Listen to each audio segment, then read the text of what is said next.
Los niveles de compromiso de conciencia. No, vamos por nivel de conciencia.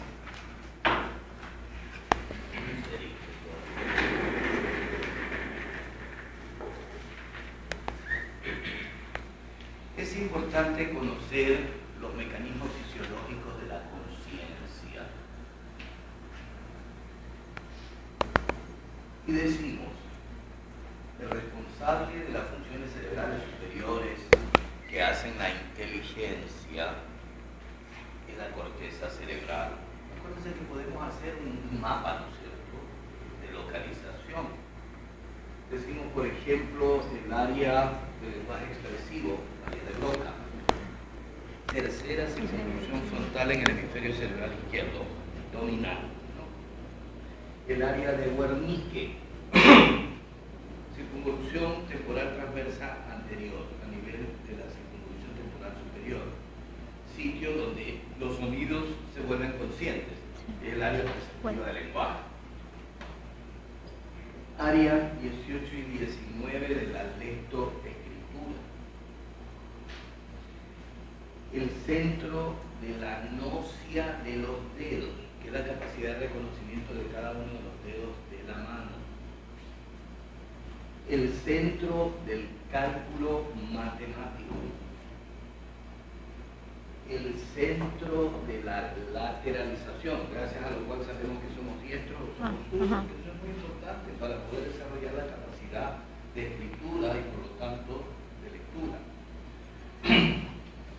El centro de la gnosia, que es la capacidad de reconocimiento de objetos, colores, personas, esquema corporal, todo lo que nos rodea, ¿no es cierto? El centro de la praxia, donde guardamos todas las fórmulas cinéticas, eso que aprendemos de pequeño gracias a nuestros padres. Yo siempre digo, para poder entender lo que es la praxia, es importante tener la experiencia de un niño pequeñito. El niño, para aprender a ponerse los zapatos, ¿qué es lo que hace? Primero se lleva los zapatos a la boca, porque en esa etapa están reconociendo todo por el sentido del uso. Después el niño, ¿cierto?, se trata de poner los zapatos como guantes. Después el niño reconoce finalmente la parte de su cuerpo donde están los pies, pero trata de ponerse el zapato por el talón, porque todavía no ha desarrollado lo que es el sentido de adelante y atrás. Finalmente el niño se pone los zapatos, pero el zapato izquierdo en el pie derecho, porque todavía no se han lateralizado. Y finalmente el niño aprendió a ponerse los zapatos. Entonces, miren ustedes, todo esto es un proceso. Y eso en conjunto se llama la fórmula cinética. Y eso lo guardamos aquí, en la circunvolución supramarginal. Entonces hay pacientes que tienen alteraciones solamente de la fórmula cinética, que se llama una dispraxia o apraxia. Y eso nos permite decir, vean, la lesión está aquí. Ya lo veremos posteriormente. Aquí tenemos el área somestésica, donde está la representación sensitiva del hemicuerpo contralateral, ¿no es cierto? Y esto está pegadito al área motora de la circunvolución central anterior, donde está la representación motora del hemicuerpo contralateral. ¿Recuerdan el esquema de Penfield, el homúnculo de Penfield, en donde tiene el diagrama del individuo puesto de cabeza, ¿no es cierto?, con unos dedos de mano y una lengua muy larga, y en cambio un tronco chiquitito y sin pierna, porque la pierna está representada en el ovillo gris central del otro lado de la cara interhemisférica. En la circunvolución frontal media está el área de la escritura motora, porque la función motora tiene pues un área visual y un área motora. El área visual ya la pusimos acá atrás, ¿no es cierto? Sí. Pero el área motora es la que indica cómo hacer los rasgos de la escritura. Un poco más adelante aquí tenemos el centro de la mirada conjugada, voluntaria, por el cual podemos ordenar a nuestros ojos, izquierda, derecha, arriba, abajo, inclinado, etc. Un poco más hacia ventral tenemos tenemos el centro de la responsabilidad en las tareas. Por eso yo digo que cuando los estudiantes andan medio malones en las calificaciones, cuidado, van a tener un problema de ese nivel. Más hacia abajo tenemos el centro de la conducta social del individuo. Y más hacia abajo tenemos el centro de la higiene corporal. Por eso los famosos hippies en los años 70, porque tenían dañado todo ese centro, andaban sucios y todo. Luego tenemos el lóbulo temporal, que es extraordinario. Aquí en el polo temporal tenemos el centro de la conducta social y sexual del individuo. Pues si ustedes recuerdan, por debajo de esto está el complejo amigdaloide, centro olfatorio de primer orden. Aquí tiene el centro de la memoria auditiva. Y acá, hacia atrás, tengo el occipital, el centro de la memoria visual. Pero miren ustedes, podemos seguir hablando de un montón de funciones. Todas las podemos ubicar perfectamente en la corteza cerebral. Eso es lo que nos permite la vida de relación, ¿no es cierto? Las funciones cerebrales superiores de la inteligencia. Ahora bien, para que la corteza cerebral pueda cumplir con esto, es necesario sistemas activadores, ¿no es cierto? Y el sistema activador de primer orden lo tenemos acá, en el tronco cerebral. Ustedes recuerdan el famoso SARA, el sistema activador ascendente. Ese está ubicado entre la protuberancia y el mesencéfalo. Son neuronas chiquititas, pero sin embargo envían las prolongaciones axonales en forma bilateral, simétrica y difusa simultáneamente a la corteza de ambos hemisferios cerebrales. Porque es importante también establecer que a pesar de tener dos hemisferios cerebrales tenemos un solo pensamiento, ¿no es cierto? Entonces, hay sistemas de conexión transcortical. El más importante es el cuerpo calloso. El cuerpo calloso conecta cada uno de los segmentos del hemisferio con el similar del lado opuesto. Aparte de eso, tiene la comisura blanca anterior, la comisura del hipocampo, etc. Por lo tanto, el SARA, yo le llamo el switch del prendido y el apagado de la conciencia. Cuando el SARA está en on, está prendido, está activada la corteza cerebral y cumplimos con todas estas funciones cerebrales, el pensamiento. Cuando el SARA está apagado por la noche, por ejemplo, está desactivada la corteza cerebral y estamos en estado de somnolencia. Aparte de eso, tenemos otro sistema activador que está siendo reconocido en los últimos años, que es el tálamo. ¿Por qué decimos que el tálamo es un sistema activador? Pues si ustedes recuerdan, el tálamo está conformado por sustancia gris, agrupado en núcleos, ¿recuerdan? Y cada núcleo, a su vez, envía sus prolongaciones en forma ordenada al sitio correspondiente. Si ustedes recuerdan, el cuerpo geniculado medial parte de la vía auditiva, está enviando sus prolongaciones al área del guarnique. El cuerpo geniculado lateral parte de la vía visual, da origen al fascículo genículo calcarino, que está enviando las señales a los labios de la císula calcarina, ¿cierto? Si tienen el núcleo ventral posterolateral y posteromedial del tálamo, que está recibiendo la información propioceptiva y exteroceptiva, está enviando sus prolongaciones al área somestésica. Porque recuerden que el área somestésica a su vez pasa la información al área motora para poder lograr el movimiento perfecto. Yo siempre digo, la orden motora difiere a la flexión del antebrazo sobre el brazo, si este está extendido o si este está semiflexionado, ¿no es cierto? Entonces, ¿cómo sabe la célula piramidal? Por este sistema. Okay. Entonces decimos, existe un sistema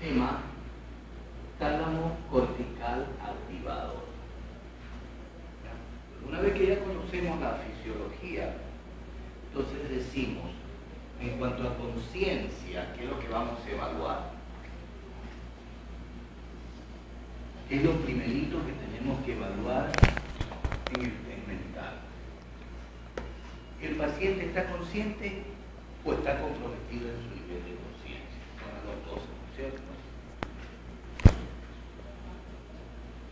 Consciente o compromiso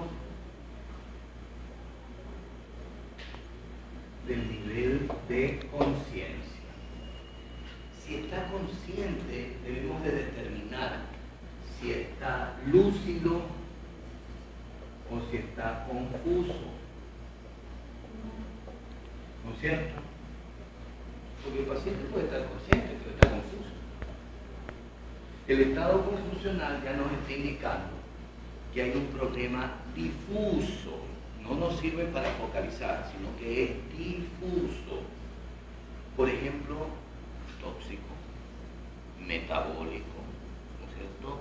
En todos los estados, digamos, confusionales propios de descompensación de la diabetes, de la encefalopatía monoaminoide, etc. No nos sirve para poder decir, aquí está la lesión. En cambio, cuando el paciente está comprometido en su nivel de conciencia, debemos de establecer si está somnoliento, si está en estupor o si está en coma. Y además, establecer si tiene un coma superficial o un coma profundo. El resto de terminología que ustedes han estado acostumbrados a escuchar, semicoma o nubilación, es puro cuento, no sirve para nada, boten a la basura eso. Porque lo que hacen es confundir a ustedes. Estos son los tres niveles. ¿Cómo podemos diagnosticar la somnolencia? Es un estado de sueño patológico. Usted no encuentra al paciente dormido. Cuando vaya a los hospitales, verá, está dormido. Sin embargo, usted lo llama por su nombre. Y el paciente se despierta, se conecta con el examinador. Piensa. Obedece órdenes simples. Obedece órdenes complejas. Con el dedo índice de la mano derecha tóquese el lóbulo de la oreja del lado izquierdo. Lo hace. Responde al interrogatorio con un lenguaje aceptable. Es posible que quizás las respuestas no sean certeras, ¿cierto? Pero igual responde al interrogatorio. Pero la característica, usted se da la media vuelta así, regresa y ya está dormido. Entonces es el primer estadio del compromiso del nivel de conciencia. Segundo estadio, más profundo, el estupor. En el estupor, el paciente puede estar con los ojos abiertos o con los ojos cerrados. Usted necesita un estímulo mayor, o sea, no solamente llamarlo por su nombre, sino un estímulo táctil, a veces hasta doloroso.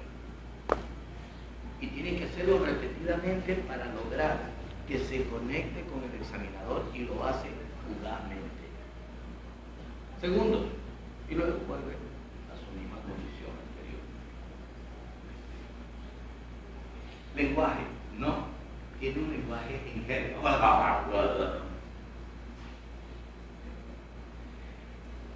No obedece órdenes complejas.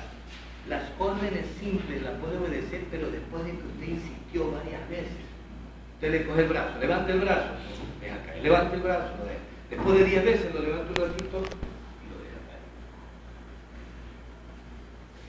Y otra característica del estado de estupor es que tienen movimientos iterativos, es decir, repetitivos, sin un propósito definido.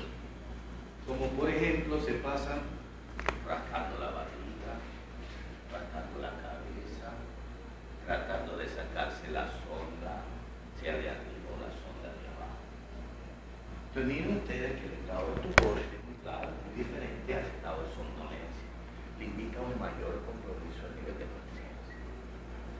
estado de coma superficial.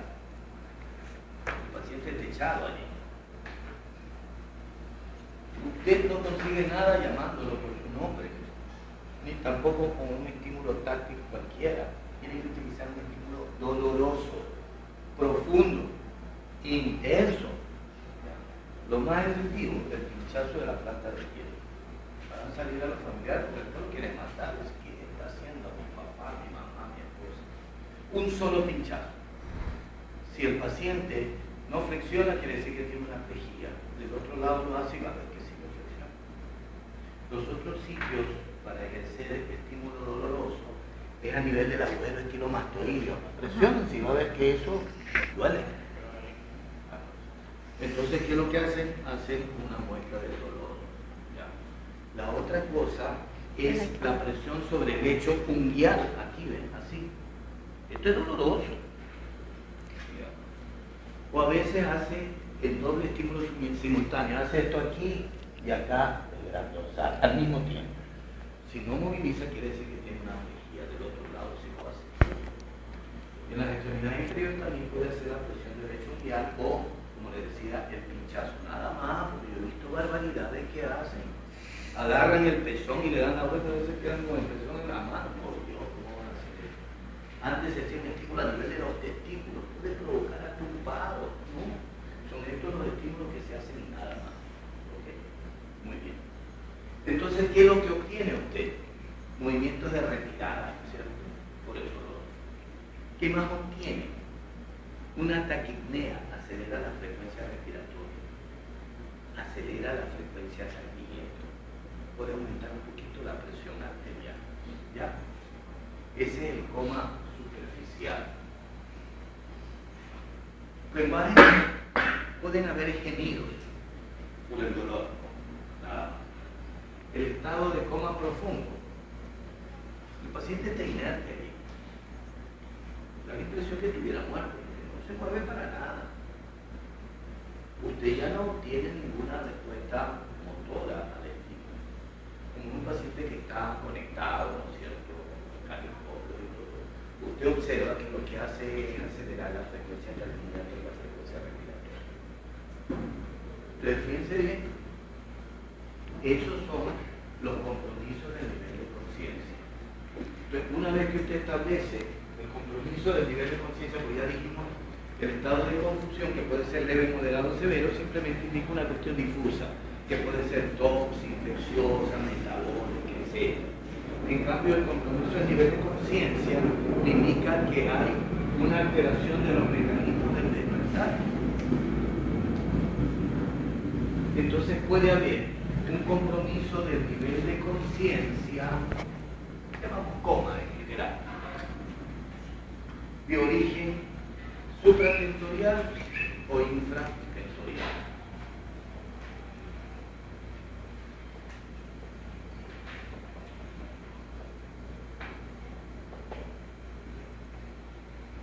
¿Cómo podemos dilucidar esto? Con el examen neurológico. En el examen neurológico, ¿qué vamos a encontrar en un compromiso supratentorial? Ahora, el familiar se refiere que primero comenzó a hablar raro, y ahora está indicando que puede haber un compromiso de lenguaje, ¿cierto?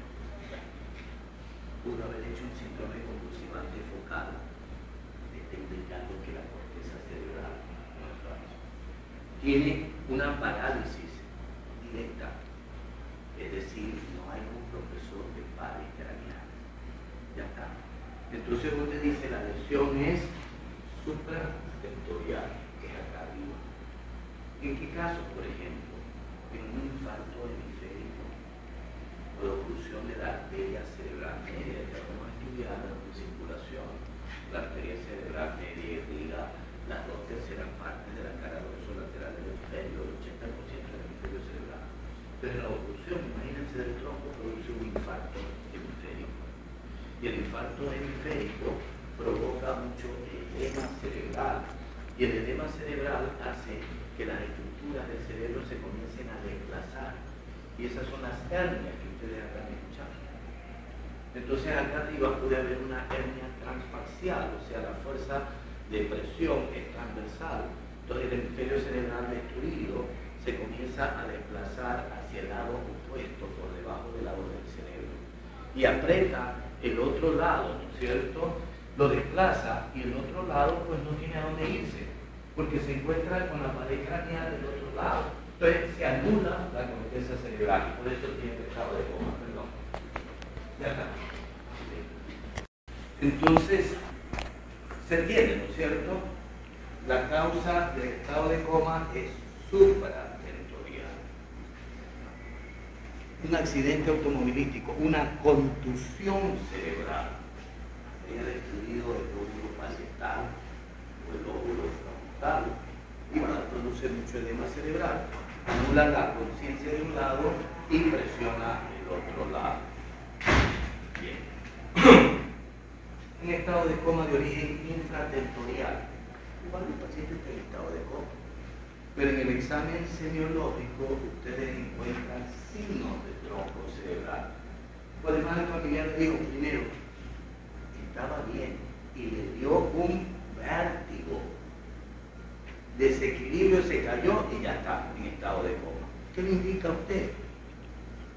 Compromiso vestíbulo cerebeloso. ¿No es cierto? Porque quien produce vértigo es el aparato vestibular y el cerebelo. Si hubo tanto desequilibrio, probablemente es cerebelo. Y si eso lo llevó al estado de coma, probablemente dermis del cerebelo. Y si yo además encuentro signos de hipertensión endocranial con papiledema, ¿no es cierto? Con mayor razón para pensar en cerebelo, porque el dermis del cerebelo forma el techo del cuarto ventrículo, donde están los agujeros de Magellan y Luska, que permite la salida del líquido cefalorraquídeo. Me obstruye, me está provocando una hidrocefalia y se va a morir rapidito. ¿Se dan cuenta? O usted podría encontrar una parálisis del cuerpo, ¿ya?, con un compromiso de un par craneal del otro lado. Ya vamos a estudiar eso en detalle. Se llama un síndrome alterno. Y el síndrome alterno le indica que la lesión es en el tronco. ¿Por qué? Porque los pares craneales, los núcleos de los pares craneales están en el tronco cerebral, pues no están arriba, ¿cierto? ¿Y por qué el síndrome alterno? Porque la vía piramidal se cruza al lado opuesto, ¿no es cierto? Mientras que las fibras del par craneal inervan del mismo lado donde nacieron. Por eso es un síndrome alterno. Todo eso lo van a manejar bien ustedes. Entonces miren ustedes cómo clínicamente usted puede decir, yo tengo un estado de coma de origen infratentorial. ¿Ok? Este estado de coma que he hecho referencia es de orden neurológico primario, le llamo yo. Neuroprimario. Porque todo estado de coma es neurológico, ¿no es cierto? Porque deja una disfunción del encéfalo. Pero hay un estado de coma neurológico secundario y hay un estado de coma mixto. ¿A qué me refiero? Yo puedo encontrar un paciente en estado de coma, pero no tengo ningún signo de focalización.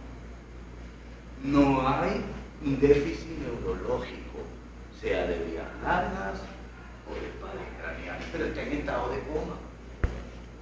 Entonces, ¿qué tengo que pensar? Que hay un problema de tipo metabólico. Es posible que esté en coma de tipo diabético, urémico, ¿no es cierto?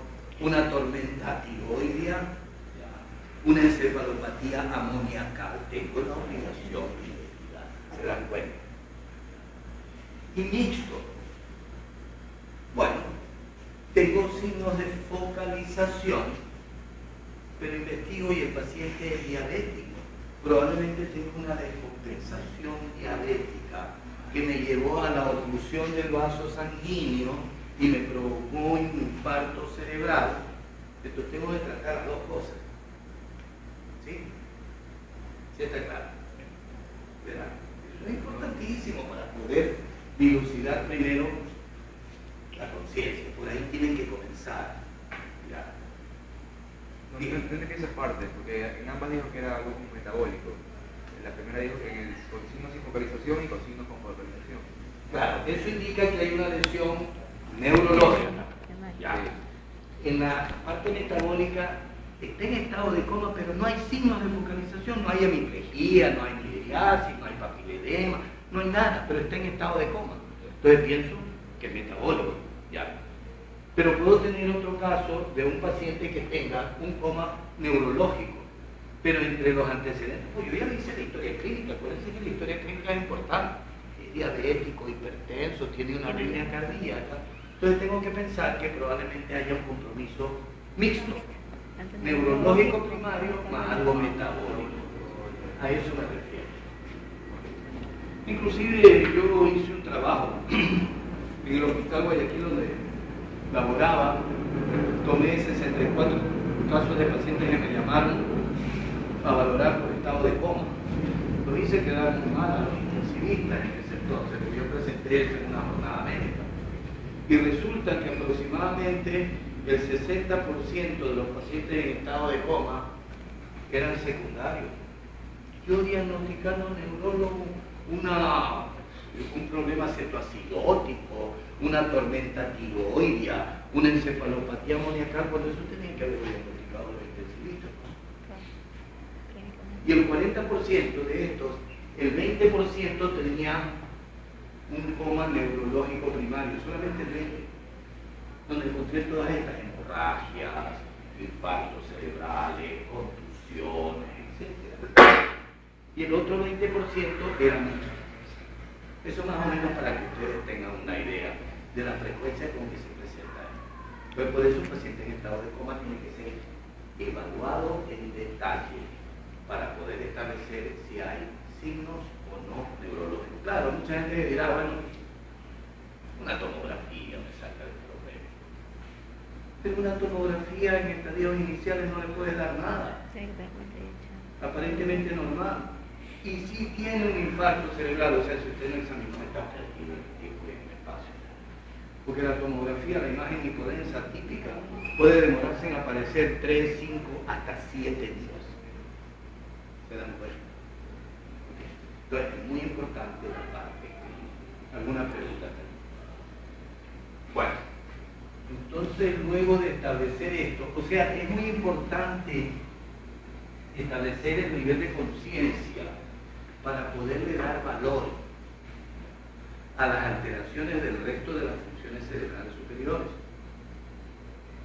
Porque si un paciente está confuso, está en un estado de estupor, habla raro, usted no puede hablar de un trastorno de lenguaje por una lesión suprainfratemporal. No, señor, tiene un compromiso del nivel de conciencia. Déjelo que se limpie y después le voy a hacer la evaluación del lenguaje para establecer si tiene o no una afasia o una disartria. Eso es fundamental. ¿Ok? Hablemos del lenguaje.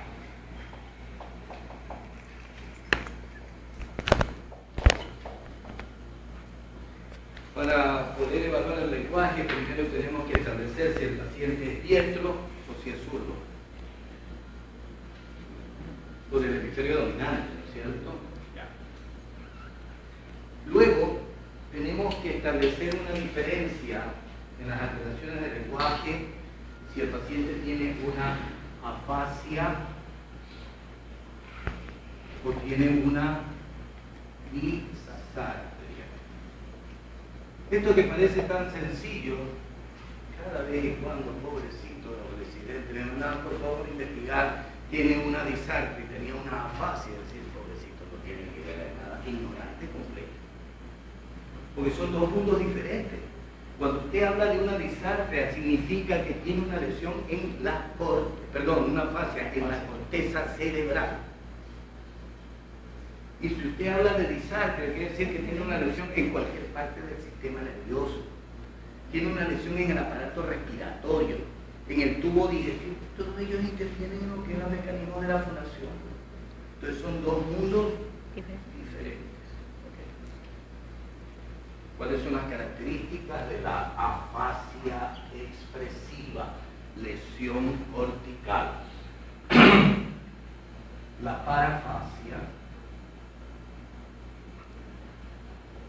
puede ser literal o de palabras completas. El lenguaje telegráfico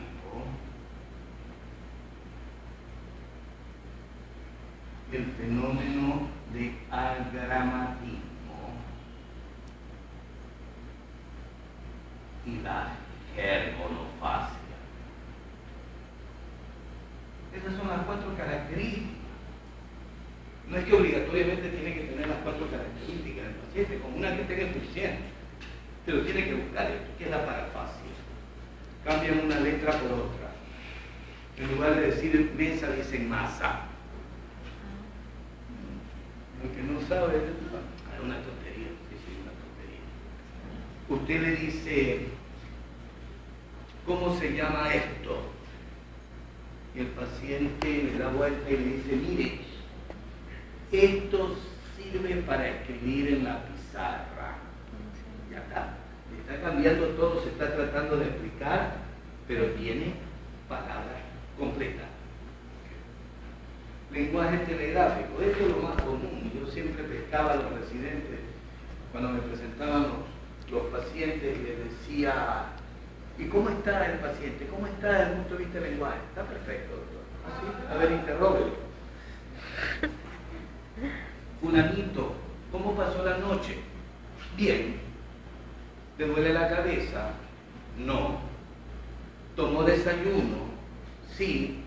Y resulta que usted sigue y ellos sí, no, bueno. Ya está, lenguaje telegráfico. Eso le estoy indicando que hay una fase específica. ¿Ok? Agramatismo.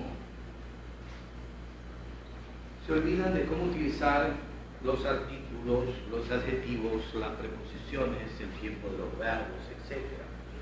Yo siempre digo, el paciente habla como aquel individuo anglosajón que está aprendiendo a hablar español. El español es uno de los idiomas más difíciles de aprender. ¿Qué es lo que dice el gringo? Mi querer, yo, tener, ir.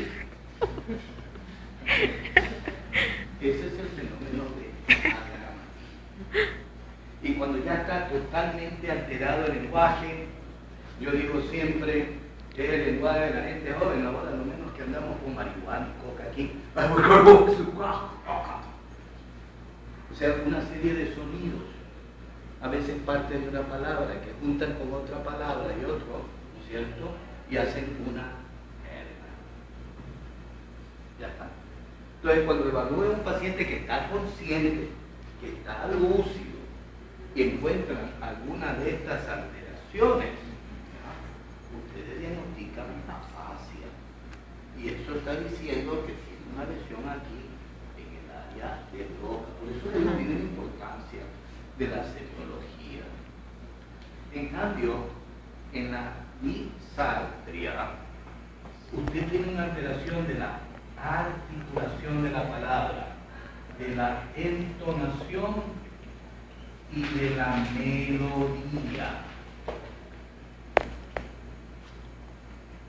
Entonces el sitio de lesión en caso de una disartria es enorme. Un paciente que tiene una parálisis facial periférica, ¿han visto alguna vez cómo habla, ¿no es cierto? Porque tiene paralizados los auriculares de los labios que permite la articulación de la palabra. Un paciente que tiene una parálisis del glosofaringeo bajo, acuérdense que inerva el velo del paladar, la úvula, etc.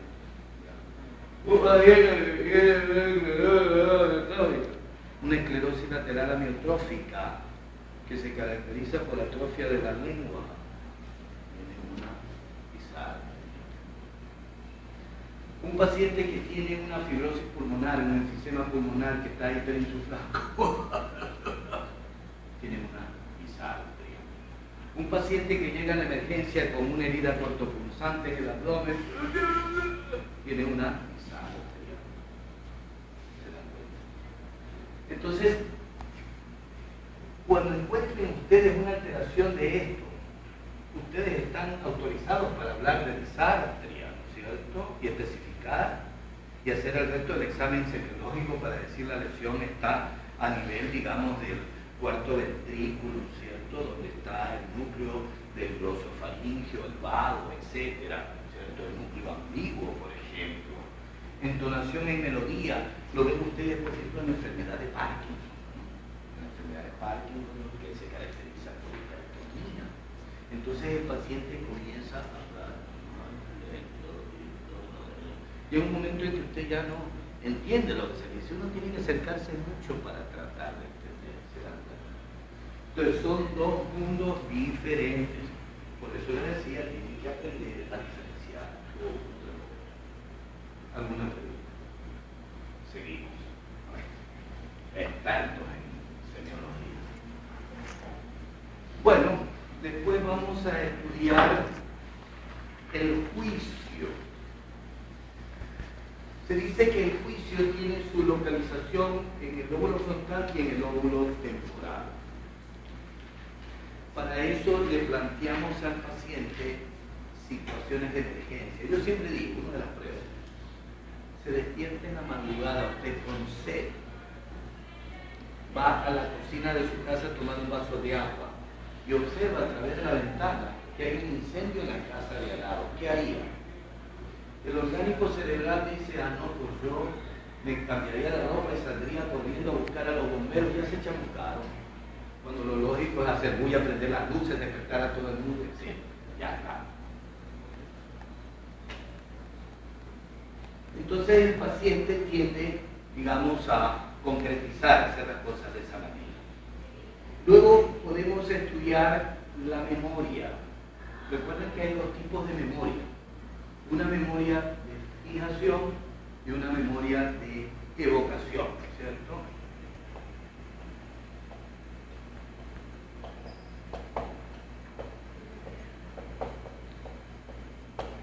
La memoria de fijación es la memoria actual, la que estamos utilizando todos los días, leyendo todos los días los circuitos reverberantes alimentados. Se dice desde el punto de vista anatómico y fisiológico que la memoria de fijación se encuentra en la parte más superficial, en las capas más superficiales de la corteza cerebral, que es la capa más voluminosa, ¿no? Recuerden, la corteza cerebral tiene 6 capas. Se dice que las 3 capas superficiales de la corteza son las capas receptoras de toda la información, ¿ya? Y la quinta y la sexta capa son las capas, digamos, efectoras. De allí es donde sale. Aquí está ubicada la célula piramidal gigante de Betz. Recuerden que en esta zona de la corteza cerebral van llegando todas las fibras que van trayendo la información. Hablábamos, por ejemplo, de las fibras comisurales del cuerpo calloso. Hablamos de las fibras de proyección, ¿cierto?, que vienen del tálamo, todas las radiaciones talámicas anterior, central superior, etc. Hablamos de las fibras de asociación cortas. Cada segmento de la corteza cerebral, cada circunvolución se conecta con la vecina, esta con la otra y esta con la otra, etc. Son las fibras arciformes que se llaman, para permitir que la corteza funcione como un solo órgano. Y tenemos las fibras de asociación largas. Hemos hablado de lenguaje. Bueno, en examen, por ejemplo, yo dicto una pregunta, lo recibe con Wernicke y espera una respuesta escrita. Entonces usted envía las señales hacia la zona de la lectoescritura, a la zona de la gnosia de los dedos, de la lateralización, a la zona de la praxia, al área sonestésica, al área motora y de aquí al área motora de la escritura para tener la respuesta. Esto está conectado. Pues recuerden que hay una serie de fascículos que ustedes estudiaron en neuroanatomía, como son el occipito frontal superior, el occipito frontal inferior, el longitudinal superior, el longitudinal inferior, el fascículo del cíngulo que va por la circunvolución del cíngulo, el fascículo uncinado que pues se conecta en el área de Wernicke con el área de Broca. Entonces, todas estas fibras están llegando acá. La naturaleza dispuso de la célula piramidal, que es la que va a generar la respuesta motora, ¿no? Tenga esta ubicación profunda y tenga un tronco dendrítico apical que se ramifica y funciona como una verdadera antena. De la prolongación basal sale la fibra motora y apenas nace, inclusive, esta fibra motora da una colateral transversal. Y el resto de la corteza cerebral tiene gran cantidad de las células granulosas, que son las células Golgi tipo 2, de acción corta, son las que están metidas por todos lados. Entonces, veamos cómo llega el impulso nervioso. El impulso nervioso llega de la profundidad a la superficie, porque todo esto viene de la sustancia blanca, ¿no? La célula piramidal recoge este impulso nervioso superficial y cambia la dirección hacia la profundidad. La célula piramidal elabora su respuesta motora que se va por aquí, pero parte de esta respuesta se escapa por la colateral lateral. Las células granulosas que están aquí toman esta información y la envían nuevamente a la superficie. Y esto vuelve a bajar. Esto se llama los circuitos reverberantes, que es la base fundamental de los mecanismos de la memoria. Por eso cuando los estudiantes que están quedando de años me preguntan qué será bueno para la memoria, caldo de cabeza de madre, no sirve para nada. Circuitos reverberantes, aliméntelo con el libro de neurología mañana, tarde, noche, duerma con él, vaya al servicio higiénico y todo lo demás. Mientras más alimenta esto, ¿no es cierto?, la memoria va increciendo. Y así mismo, desde el punto de vista patológico, se ha demostrado que la memoria de evocación está ubicada en las capas más profundas de la corteza cerebral. Es el gran baúl del recuerdo. Mientras que la memoria de fijación necesita un área más amplia, que son las capas superficiales. Entonces, a medida que vamos incrementando nuestros conocimientos, vamos empujando las otras y nos vamos más a la profundidad, ¿cierto? Esto se ha probado en los pacientes que tienen deterioro cognitivo como una enfermedad de Alzheimer. Se le hace biopsia de la corteza cerebral y se encuentra que hay una depoblación neuronal, pero de las capas más superficiales. Por eso, radiológicamente, usted hace una tomografía o una resonancia magnética nuclear, ¿qué es lo que va a encontrar? Atrofia cerebral. El espacio subaracnoideo se hace más ancho.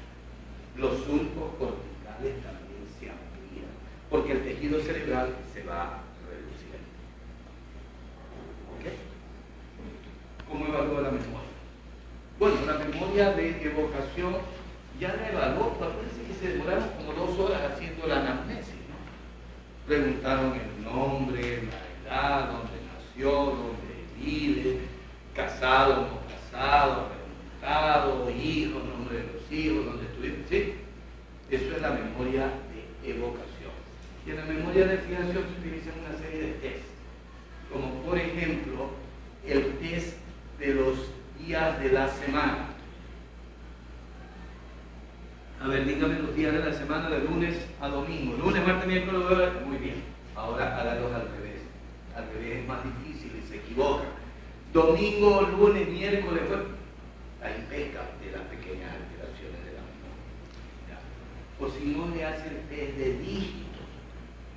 Si yo le voy a dar unos números y usted los escucha, los retiene y los repite. ¿Ya? Entonces, test de dígitos y incremento. 3, 6, 7, 3, 6, 7, 8, 5, 4, 5, 8, 5, 4, 5. Generalmente la forma directa es más fácil y se dice que una persona normal tiene la capacidad de fijar, retener y repetir hasta 5 dígitos en la forma directa. Pero usted lo hace en la forma invertida y me dice, bueno, ahora quiero que me lo repita al revés. Por ejemplo, yo le digo 1, 2, usted me dice 2, 1. 3, 6, 7, 7, 6, 3, 8, 5, 4, 5, 5, 4, 5, 8. Es más difícil, ¿se dan cuenta? Una persona normal puede fijar, retener hasta 4 dígitos para poder volver a repetir. Cuando encuentra alteraciones de esto, te habla de disminución, hipomnesia, pérdida completa, amnesia, ¿no es cierto? Pero tienen que darle el apellido, ¿no es cierto? ¿Es de fijación o es de evocación? Generalmente los viejitos se olvidaron de la llave que tenían hace 5 minutos en la mano y arman unos líos, unos relajos completos, ¿no es cierto? Pero en cambio recuerdan las experiencias que vivieron cuando estaban en la escuelita, 3 años, 5 años, que uno no las recuerda realmente. Por lo que les decía, anatomopatológicamente, la despoblación afecta las capas más superficiales. Entonces con eso usted diagnostica un deterioro cognitivo. Pero por favor, no cometan el error de mucha gente. Porque todo el mundo se está olvidando un poco de las cosas y dice, no, tienes Alzheimer, el alemán ya te llegó. Alzheimer es una de las causas de deterioro cognitivo. Hay como 100 causas diferentes. En el mes de mayo estuve en una reunión en Miami que hablamos de una nueva entidad que es antigua, pero que ahora se le está dando el valor que tiene, que es la demencia vascular. Porque está peleando la frecuencia de presentación con la enfermedad de Alzheimer en la población latinoamericana. La demencia vascular es producida por microangiopatía, como la diabética, por ejemplo, hipercolesterolemia, etcétera, que va provocando lesiones cerebrales isquémicas mínimas, lacunares, pero frecuentes. Yo tengo pacientes que llegan, aparentemente todo está bien, solamente se olvidan de las cosas, no le hacen una resonancia y tienen 20 lesiones lacunares, 30 lesiones lacunares. Son imágenes intensas que se observa en la región subcortical con cierto predominio en la región frontoparietal. Yo les recuerdo, usted puede tener una encefalopatía amoniacal y aparentemente tener un deterioro, pero es una cuestión metabólica por reversible. Puede tener un hipotiroidismo, o sea, tiene que investigar para poder llegar a un diagnóstico de precisión. ¿Alguna pregunta? Bueno, sigamos. La capacidad de abstracción. Eso también focaliza más o menos función del lóbulo frontal y del lóbulo temporal. Para eso usted le hace el test de semejanzas y diferencias. El paciente le dice, ¿en qué se asemeja una moneda de 50 centavos a un billete de $50? El orgánico cerebral dice, ambos tienen el número 5 y el número 0, cuando en realidad tiene que decir moneda que sirve para comprar o para vender. Se les hace más difícil cuando le hacen la prueba de diferencia. Entonces usted le dice, ¿en qué se diferencia un río de un lago? Entonces dice, pero si ambos tienen agua. Sí, pero el agua del río corre y el otro está estancado. ¿Se dan cuenta? Entonces cuando tienen tendencia a concretizar, ustedes están hablando que hay una disfunción del lóbulo frontal o el lóbulo temporal. Luego vamos a estudiar la praxia.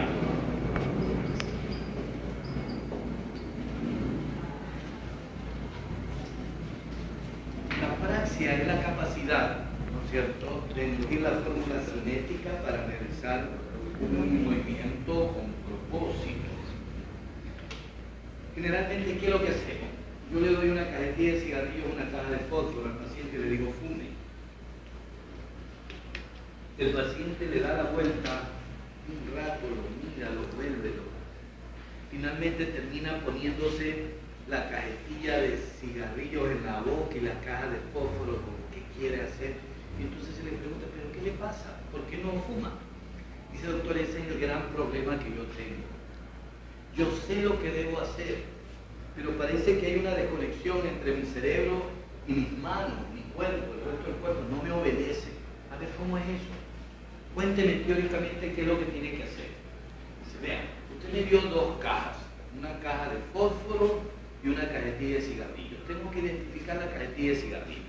Me voy hacia donde está la tapa, la abro, saco el cigarrillo, identifico dónde está la boquilla, me lo llevo a los labios, lo sostengo allí y luego la caja de fósforo abro, saco un cerillo, lo cierto, enciendo, me acerco, aspiro y ya estoy fumando. Háganlo, no lo puede hacer. Entonces, ¿qué resulta? Que el paciente tiene una apraxia de tipo motriz, porque él conserva su fórmula cinética.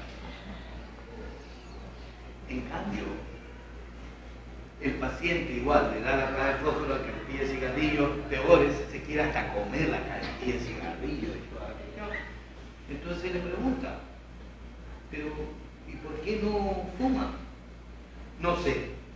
O sea, él tiene borrada la fórmula cinética. Pero ¿cómo diferencia del otro?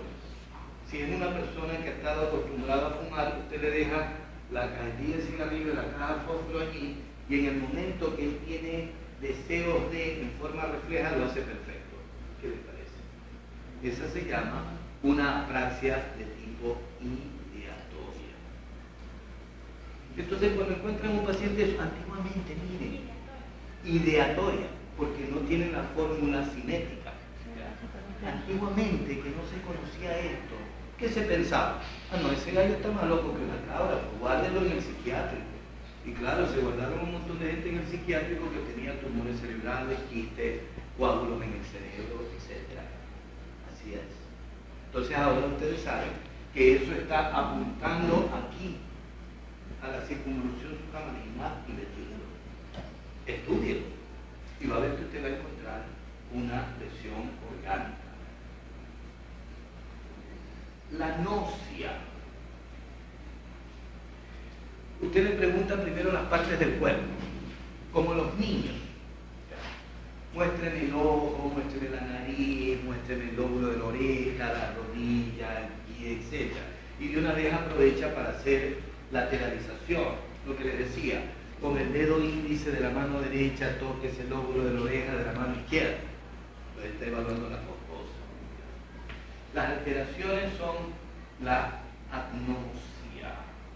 Y usted tiene que darle apellidos. Si ha olvidado parte del cuerpo propio o de otra persona, eso se llama asomatognosia, somatocuerpo. Y les cuento ciertas anécdotas vividas. Allá en Chile, cuando estaba haciendo una especialidad, un día el jefe nuestro, el doctor Ferrer, Sergio Ferrer, que era reconocido mundialmente, nos llama para mostrarnos un caso interesante. Entonces estaba una señora de unos 45 años y estaba la hija, que era una jovencita de 19 años. Entonces los 5 residentes estamos ahí, miramos a la señora. No, no es la señora, la paciente es la niña, la hija. Examíname.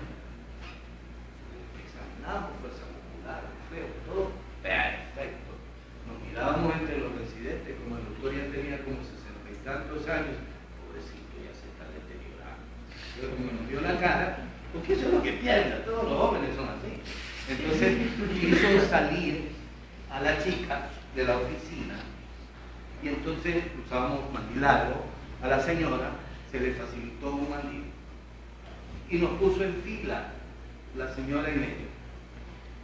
Él le pidió a la chica que entre y que identifique a la mamá de este grupo de personas. Y nos miraba de arriba abajo, de delante y atrás. Como 10, 15 minutos no nos pudo identificar al mal. Entonces luego el doctor le dice, la vamos a llamar por su nombre y saber por qué se llamaba. Entonces íbamos todos hasta que le tocó el turno a la madre, la identificó por el sonido de la voz. Ella tenía una asomatognosia externa. Y luego nos mostró una tomografía computada del cerebro, tenía una zona de atrofia cerebral, justamente en la circunvolución supramarginal. ¿Okay? Recuerdo otra experiencia horrorosa que yo tuve recién. peleado, uno no tiene idea de nada, ¿no? Pues a uno de entrada le dicen, vea, usted es el dueño de estas 5 camas, 5 pacientes, usted responde, mañana ya tenemos visita en común. No dormí los 3 primeros meses, una cosa así. Entonces, me toca una señora que estaba bien peinada, bien arreglada, ¿no es cierto?, vestida del lado izquierdo, y del otro lado estaba desgreñada, con los pelos levantados, sucia y desnuda. No, está loca, ¿qué es lo que hace aquí?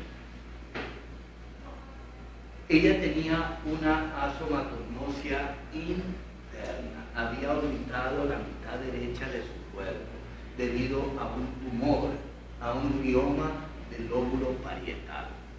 ¿Qué voy a hacer? ¿Ok? El cálculo matemático le hacen igual: suma, resta, multiplicación y división. Recuerden que la suma y la multiplicación es lo más sencillo. La resta y la división es lo más difícil. Y peor con los sistemas ahora. Yo veo con mi nieto, me preguntan, yo soy un ignorante completo, no sé cómo le hacen, pero bueno. Entonces el paciente puede tener una discalculia. Yo recuerdo un caso hace muchos años de una chica de 20 años de edad que tuvo un accidente terrible, ¿ya? Un vehículo en que iban 4 personas, 2 parejas, jovencitos, se estrellaron contra la base de uno de los pasos a niveles para la morada y los 3 se murieron y la mía sobrevivió. La tuve como cerca de 3 semanas en terapia intensiva de una clínica grande y todo el mundo andaba loco. Uy, ¿qué le pasa a esa chica? Se pasa contando de 1 a 1 millón, día y noche, 1, 2, 3, 4, 5, 6, 6, después regresaban, 999, 1999, ¿está loca? No, no estaba loca, tenía una zona de construcción en el lóbulo parietal inferior, la zona del cálculo matemático, y tenía una discalculia. ¿Ok? Lectura y escritura. Lo hacen leer, lo hacen escribir, etc. Una alteración es la alexia y la agrafia. Y cuando evalúan escritura, también de una vez evalúan la gnosia de los dedos. Entonces tienen que pedirle al paciente que identifique. A ver, muéstreme cuál es el dedo índice, cuál es el pulgar. Porque si usted no ha aprendido a identificar los dedos de su mano, no aprende a tomar el lápiz. Si no aprende a tomar el lápiz, no aprende a escribir. Y si no aprende a escribir, no aprende a leer. ¿Ven?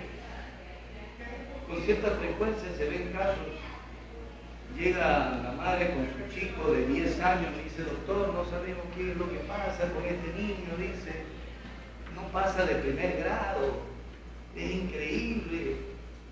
El profesor me dice que no aprende a leer, pero él sí sabe escribir.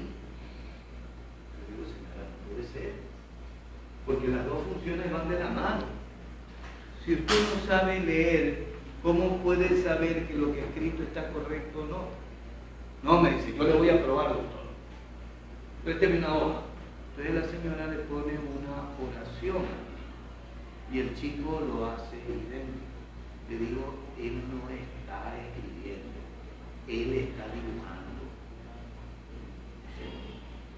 Porque le doy otra hoja, le digo, tú vas a escribir lo que te voy a dictar, ¿no? Entonces hay un síndrome interesante que se llama el síndrome de Gertzmann, o de la circunvolución del Friedenburgo.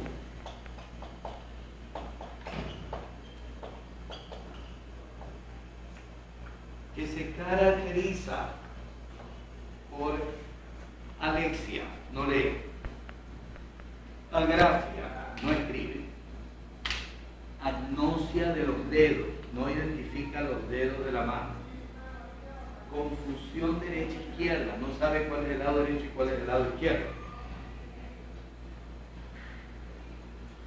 y acalculia. Entonces, si usted recuerda lo que hemos hablado, toda esta cuestión de neuroanatomía, usted facilito dice, ¿dónde está la lesión? Está aquí. Aquí está el centro de la lectura, de la escritura, del cálculo matemático, de la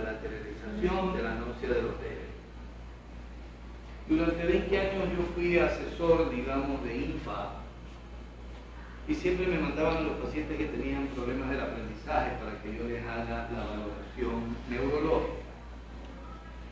Y por lo menos lo que yo recuerdo es que eran unos 6 u 8 casos de pacientes que tenían 4 y 5 años, así mismo que no lograban pasar de primer grado. Y el problema es que tenían una agenesia de la circunvolución del pliegue público. Entonces, ¿cómo iban a aprender a leer y escribir si no tenían los centros que hacen esto? Entonces puede ser de tipo congénito. Entonces lo que decía, llegaba a la conclusión que nunca en la vida van a poder aprender a leer y escribir. Entonces a ellos hay que enseñarles, ¿no es cierto?, manualmente, oralmente, a ser buenos carpinteros, ebanistas, etc. Pero no intentemos que aprendan a leer y escribir porque no hay forma. Hay formas adquiridas también. Este síndrome de Gershman, de la circunvolución del pliegue curvo, se puede presentar por un trauma cráneoencefálico, ¿no es cierto?, el cerebro, que provoque una contusión hemorrágica a ese nivel, destruye esa zona. O por problemas isquémicos. Por ahí tengo un caso que se lo voy a mostrar a algún grupo de ustedes en uno de los trabajos que vamos a hacer, justamente que fue de origen vascular. Ustedes van a poder ver lo que es. Y finalmente, tenemos que evaluar las manifestaciones psiquiátricas.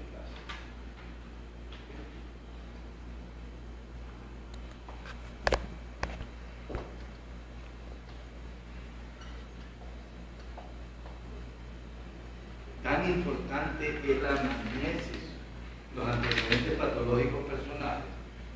Porque yo he tenido un montón de casos de pacientes que me llegan, doctor, dice esta chica con alucinaciones, con cosas, irritabilidad, agresividad, etcétera. La vieron los psiquiatras, le dan un montón de tranquilizantes, la tienen atontada, pero no vemos ninguna mejoría, ninguna nada. Antecedentes patológicos personales, psicopáticos premórbidos, obligatorios. Ninguno. Una niña tranquila, un desarrollo psicomotor normal. O, no, desde chiquitita tenía unas cosas raras, una vez me agarró y le amarró una soga a un gato y lo tiró por la ventana y lo dejó suspendido. No, esa estaba más loca que una cabra, pues, desde chiquitita, ¿no? Y después hizo su brote psicótico, la esquizofrenia en la adolescencia, todo lo que quiera. Pero en cambio, una persona que no ha tenido antecedentes psicóticos, psicopáticos de ningún orden, y que de repente comience con estas manifestaciones, cuidado, tiene una lesión orgánica cerebral. En una ocasión yo recuerdo el caso de un caballero de unos 52 años de edad, que siempre había sido una persona extraordinaria, esposo extraordinario, padre, un verdadero ejemplo, muy responsable. En su compañía siempre fue el mejor empleado, el compañero extraordinario, preocupado de todo el mundo, era una persona sociable, todo lo mejor que puede haber que identifique un ser humano. De repente comenzó a tornarse irritable, agresivo, se aisló socialmente, no soportaba que llegue nadie a su casa, se volvió irresponsable en sus tareas. Al trabajo llegaba a la hora que le daba la gana, se salía a cualquier hora, el trabajo lo hacía mal, comenzó a perder la higiene corporal. Me habían llevado de los psiquiatras, me habían dado un montón de medicamentos que lo tenían atontado. Lo evalué, ¿saben el diagnóstico que tenía? Un glioblastoma multiforme, que es un cáncer del adulto. Estaba localizado en el lóbulo frontal y el lóbulo temporal, es el famoso tumor en alas de mariposa, porque comienza de un lado, infiltra a través del cuerpo calloso y llega al otro lado. Fíjense ustedes. Otro paciente, esposo de una de las señoras que trabajaba en la central telefónica del hospital hace años atrás, llega un día viernes al hospital en la tarde, ya habíamos salido, entonces lo habían visto los médicos residentes, porque decían que el paciente probablemente era psiquiátrico, porque comenzó con unas cosas raras, con unas alucinaciones, con unas cuestiones auditivas, visuales, irritabilidad, y tenía una sensación de adormecimiento, hormigueo de la pierna, lo raro que comenzaba en el pie y que iba ascendiendo y todo lo demás. Le hice los estudios pertinentes. Tenía un quiste de cinticerco localizado en el lóbulo temporal. ¿Se dan cuenta? Por eso les digo. No es que todos los pacientes con manifestaciones psiquiátricas tienen alguna enfermedad psiquiátrica. Cuando hay un brote por primera vez, obligatoriamente tiene que ser evaluado por el neurólogo y hacer las investigaciones. Cuando yo ya pruebo que no hay ninguna lesión orgánica, etcétera, lo mando donde el psiquiatra. ¿Cuántos casos no he tenido de pacientes así con trastornos conductuales, comportamentales, etcétera? De hecho, todos los estudios he llegado a la conclusión que tienen una criptococosis. Investigando más a fondo, es un portador de VIH. ¿Te imaginas? Entonces, miren la enorme responsabilidad que tenemos. Entonces, les recuerdo, las manifestaciones psiquiátricas no siempre son evidencia de enfermedades psiquiátricas. Bueno, nos vamos a quedar allí. Por favor, vengan leyendo pares craneales, que es lo que vamos a ver la próxima semana. Pero con ustedes nos veremos el próximo sábado, porque no hay. Así que vengan leyendo para ir más rápido. Ya. Estudio. Me preocupa después de lo que